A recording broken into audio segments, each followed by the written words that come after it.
The revolutionary brush, Gustave Courbet, the audacious realist who shook the art world.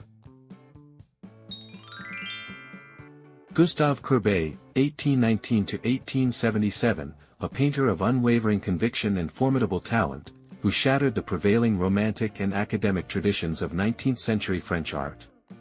He rose to prominence not through adherence to established norms but by defiantly championing realism, painting the world as he saw it, with unflinching honesty and a groundbreaking artistic approach that paved the way for future generations of artists. Born in Ornans, a small town in the Franche-Comté region of eastern France, Courbet's early life was steeped in the natural beauty of the Jura Mountains and the independent spirit of his prosperous farming family. His father, Regis Courbet, was a landowner who initially envisioned a legal career for his son, sending him to study in Paris in 1839. However, the vibrant artistic atmosphere of the capital quickly captivated the young Gustave. He frequented the Louvre, not to slavishly copy the old masters as was the academic custom, but to learn their techniques and understand their mastery. He briefly attended some art academies but found their rigid doctrine stifling, famously declaring, "I cannot teach what I do not know."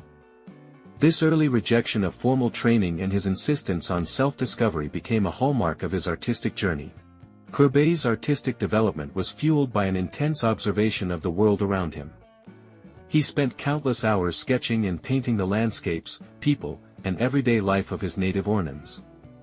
This deep connection to his roots and his commitment to depicting the tangible reality formed the bedrock of his realist philosophy. Unlike the Romantics who favored dramatic historical or literary subjects, or the neoclassicists who idealized classical forms, Courbet turned his gaze towards the contemporary world, portraying peasants, laborers, and the bourgeoisie with equal gravity and without idealization. His early works, such as The Stone Breakers, 1849, sadly destroyed, and A Burial at Ornans, 1849–50, caused a sensation at the Paris salons, not only for their monumental scale, typically reserved for historical paintings, but also for their unvarnished depiction of ordinary people and events. Success, however, did not come easily. Courbet faced considerable criticism and rejection from the art establishment, who deemed his subjects vulgar and his technique rough. Yet, he remained steadfast in his artistic vision, fueled by an unwavering self-belief and a growing circle of supportive intellectuals and artists, including the influential critic Jules Champfleury. He actively engaged in the artistic debates of his time, publishing manifestos and essays defending his realist principles. His famous declaration, "To record the customs, the ideas, the appearance of my own time according to my own appreciation," encapsulates his artistic credo. While specific details about Courbet's daily routine are not extensively documented, we can glean insights from accounts of his life and work. He was known to be a man of robust energy and a strong physical constitution, often spending long hours in his studio, passionately applying paint to canvas with a palette knife and brush. He was a keen observer of nature, frequently venturing outdoors to sketch landscapes and study the effects of light. Even when in Paris, he maintained a connection to his rural roots, finding inspiration in the natural world. Accounts suggest he enjoyed good food and drink, and was a convivial figure in the artistic and literary circles he frequented. He was known for his independent spirit and a certain bohemian flair, often challenging social conventions through his art and his outspoken views. Courbet's habits and passions extended beyond the canvas. He was a passionate advocate for his artistic beliefs, engaging in lively discussions and debates. He enjoyed the company of writers, poets, and fellow artists, fostering a stimulating intellectual environment around him. Music was also said to be a source of pleasure for him. His deep connection to his native Franche-Comté remained a constant throughout his life, and he often returned to Ornans for inspiration and respite. He was also known for his strong sense of self and a sometimes confrontational personality when it came to defending his artistic principles against what he perceived as the stifling influence of academic tradition. Courbet's achievements were monumental in reshaping the landscape of modern art.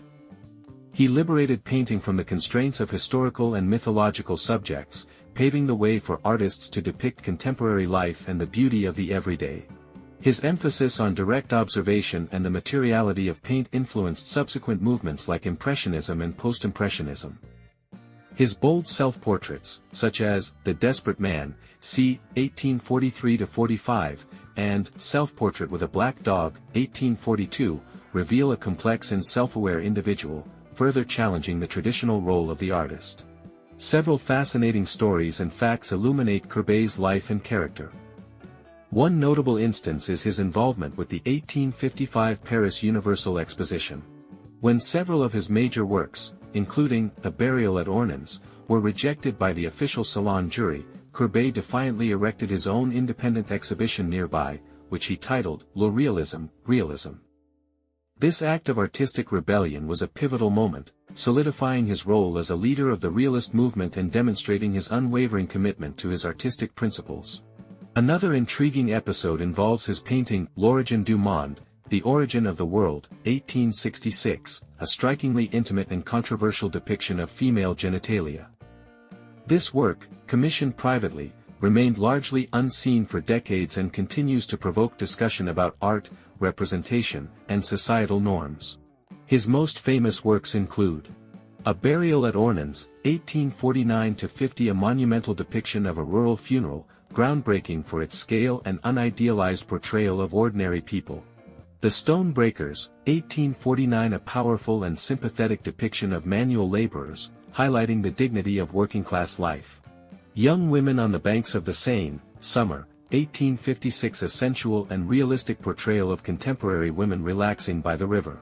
The Artist's Studio, 1855, a complex allegorical painting representing Courbet's artistic world and his place within it.